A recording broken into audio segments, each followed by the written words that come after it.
अस्सलाम वालेकुम, welcome back to the channel. उम्मीद है कि आप सब ठीक होंगे। हम भी बिल्कुल ठीक हैं अल्हम्दुलिल्लाह। और आजकल आपको पता होगा कि बारिश का मौसम है, बरसात का मौसम चल रहा है और लाहौर में इस कदर खूबसूरत मौसम हुआ है ना जिसकी कोई हद ही नहीं है। तो जनाब बरसात का मौसम हो और साथ में गरम गरम पकोड़े और चाय या कॉफ़ी ना हो तो मज़ा ही नहीं आता। तो इसी तरह ही बस हमने भी किया कि भी चलें जी पकोड़े बनाते हैं। हस्बैंड ने भी कहा बेगम पकोड़े बच्चे भी कहने लगे हाँ मम्मा आप पकोड़े बना लें, काफ़ी टाइम हो गया कि नहीं बनाए। तो मैं कहा चलें जी फिर बना लेते हैं। एक तो सबकी डिमांड भी थी, ऊपर से मौसम इतना खूबसूरत था तो मैं कहा चलो किचन में जाने के लिए फिर तैयार हूँ मैं। तो यहाँ पे मैं फिर किचन में आई। यहाँ पे मैंने बेसन डाल दिया, बेसिक मसाले डाले जिसमें नमक, लाल मिर्च पाउडर, हुच धनिया पाउडर था, हल्दी थी, गरम मसाला पाउडर, चाट मसाला, अजवाइन, हुच धनिया, साबुत ज़ीरा और साथ में मैंने मेथी कसूरी ली थी। और कसूरी मेथी का क्या है कि मैंने इसको धोकर ना फिर इस्तेमाल किया था। अक्सर लोगों को मैंने देखा है कि वो कसूरी मेथी जो उनकी ना ऐसे ही डाल देते हैं।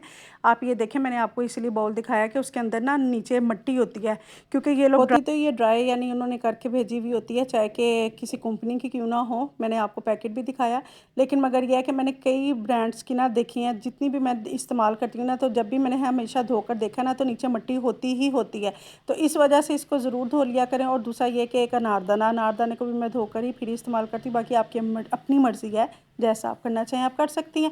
तो जनाब यहाँ पे मैंने साथ इसमें वेजिटेबल्स ऐड कर दिए हैं, जिसमें है प्याज है, आलू है, बैंगन है, बंद गोभी है। बंद गोभी का एक छोटा सा मैंने फूल लिया। जो प्याज थे वो आधा किलो थे, बैंगन भी आधा किलो थे और आलू जो से थे वो भी आधा किलो थे। साथ में मैंने 8 से 10 हरी मिर्चें ली, वो इसमें कट करके डाल दी। और बस जनाब थोड़ा थोड़ा सा पानी डालते जाएंगे, अच्छे से इसे मिक्स कर लेंगे। और ये देखें जी, देख रहे हैं वेजिटेबल ज़्यादा होना और फिर ही पकोड़े मज़े के लगते हैं। अगर उसके अंदर वेजिटेबल ना यानी कि भी हो, बेसन ज़्यादा हो, तो पकोड़े बिल्कुल मज़े के नहीं लगते हैं। तो आपने वेजिटेबल्स देखी हैं कितनी ज़्यादा हैं कि नज़र ज़्यादा वो आ रही हैं और बेसन कम नज़र आ रहा है। तो इसी तरह से मैं बना के ना फिर रख लेती हूँ। और मैं ना अक्सर इससे नान भी बनाती हूँ। तो अभी मैं आपको आगे दिखाऊंगी कि मैंने इसके साथ ना फ्राई रोटी भी बनाई थी, बड़ी ज़बरदस्त बनी थी। तो यहाँ पे जनाब फिर मैंने पकोड़े फ्राई करके तो सबको बारी बारी दिया। अच्छा, एक बार ना मैंने पहले 4 पकोड़े फ्राई किए हैं, उन सबको मैंने टेस्ट करवाया हाफ हाफ। मैंने कहा एक एक बाइट लेके देखो कैसा है, सब कुछ ठीक है, कोई मिर्चें वगैरह और डाल रही हूँ, कोई चीज़ रह गई है तो मैं और डाल देती हूँ। तो सब ने कहा नहीं जी बिल्कुल परफेक्ट है। तो मैं कहा चलें जी ठीक है फिर। अच्छा, बैंगन हमें मिले ही आधा किलो थे, नहीं तो हमारा इरादा पता क्या था कि बैंगन जो उनसे ना वो अलग से स्लाइसिस कट करके तो उसको कोट करके बेसन के अंदर, तो वो भी साथ में मैं फ्राई करूँ। हरी मिर्चें और बैंगन मुझे एक्स्ट्रा मिले ही नहीं, हरी मिर्च तो लंबी वाली मिल ही नहीं थी रही। तो मैं कहा चलो फिर जो मिला है वही ले आना। तो फिर हस्बैंड जो लेके आया तो मैंने फिर कहा चलो जी हाली पकौड़े ही फिर बना लेते अक्सर मेरे साथ ऐसे ही होता है, जब मैंने कोई चीज़ बनानी हो ना तो लेने के लिए तब मैं भेजूँ तो वो मिलती ही नहीं है। अक्सर उसमें से कुछ ना कुछ रह जाता है, तो सोचा मैंने कुछ और होता है तो हो कुछ और ही जाता है।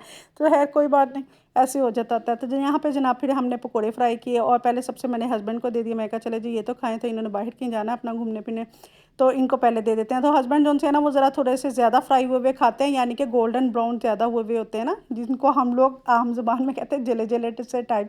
तो वो इस तरह के खाना पसंद करते हैं, इसलिए वो आप देख रहे होंगे कि कलर ज़रा डार्क है।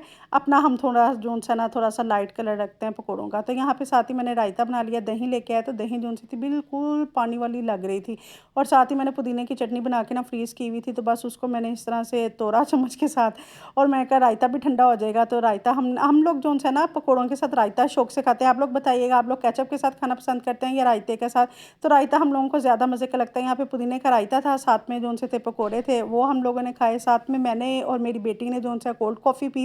हालांकि इसका कॉम्बो कोई नहीं है कोल्ड कॉफ़ी और उसका, लेकिन हम लोगों ने इस तरह से किया था। फिर उसके बाद हस्बैंड लेके आए जी केक, क्योंकि मेरी बर्थडे थी। तो वो केक लेके आया और केक के ऊपर देखें क्या लिखवा के लेके आए, कहते जी थैंक यू, आपको इतनी खूबसूरत मुझे बीवी मिली है, इतनी अच्छी बीवी, इतनी अच्छी माँ। मैंने कहा तो वो तारीफ़ें कुछ ज़्यादा ही हो गई थी वो मैं कहना ही नहीं चाहती तो जनाब ये फिर केक था, ये था लेयर्स का रेड वेलवेट केक, ठीक है, ये बर्थडे का था। तो अब ये आपको पता ही होगा मुहर्रम है, तो मेरी मुहर्रम से ना एक दिन पहले की थी बर्थडे, तो ये बस तब का क्लिप पड़ा हुआ था, तो मैं कहा चलो इसमें ऐड कर देते हैं। साथ में जी नेक्स्ट डे मैंने मॉर्निंग के अंदर फिर ये बनाए बेसन वाली रोटियाँ। रोटी रात की आई हुई थी, उसको मैंने गीला किया पानी लगा के, उसके बाद इसके ऊपर बेसन लगाएंगे, अच्छे से इसको सारी तरफ जो है ना फैला देंगे। तो फैलाने के बाद आपने जो बेसन वाली साइड है ना वो आपने पैन के अंदर डालनी है। पैन में आप ऑयल देखें कि मैंने ज़्यादा नहीं डाला, बस इतना ही है कि रोटी को बस नीचे नीचे लगेगा। बहुत ज़्यादा डीप फ्राई करें ना तो फिर अकड़ाव आ जाता है। अच्छा, पानी रोटी को लगाने का मकसद ये था कि जो आप बैक पे देखेंगे ना रोटी को तो वो सॉफ्ट होगी, ये अकड़ाव वाली नहीं होगी। चाहे नान हो चाहे रोटी हो, तो आपने पानी लगा के ना फिर ही आपने बेसन लगाना है, उससे रोटी में ना अकड़ाव नहीं आता।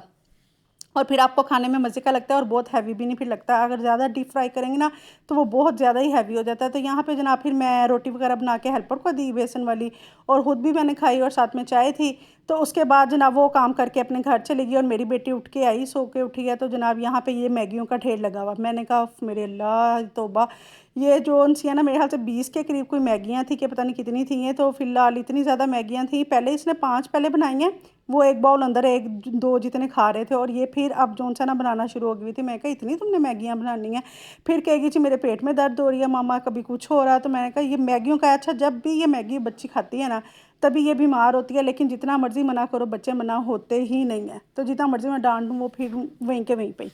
तो चलो जी, वो जी मैगी बना के अंदर चली गई, तो मैं फिर आ गई थी। मैं कहा चलो मैं अपना खाना, मेरे साथ क्या होता है कि किचन में कोई और हो ना, तो अगर वो अपना काम कर रहा हो तो मेरे से काम नहीं होता। मैं कहती हूँ मैं जब किचन में जाऊँ ना तब कोई किचन में ना आए तो उससे पहले या बाद में मेरे आया करो, मेरे होते हुए ना आया करो। तो इसीलिए उसने फिर जब मैगी बना के वो चली गई ना, तो मैं कहा चलो जी अब मैं सालन बना लेती हूँ। तो यहाँ पे मैंने जो है ना अनियन को अच्छे तरीके से जो है ना ब्लेंड कर लिया था, ऑयल डाला, उसके बाद जो से प्याज डाल दिए ग्राइंड किया हुआ, साथ में खड़ा गरम मसाला डाला, हल्का सा फ्राई किया। उसके बाद जी इसमें चिकन ऐड किया, चिकन को भी फ्राई करेंगे।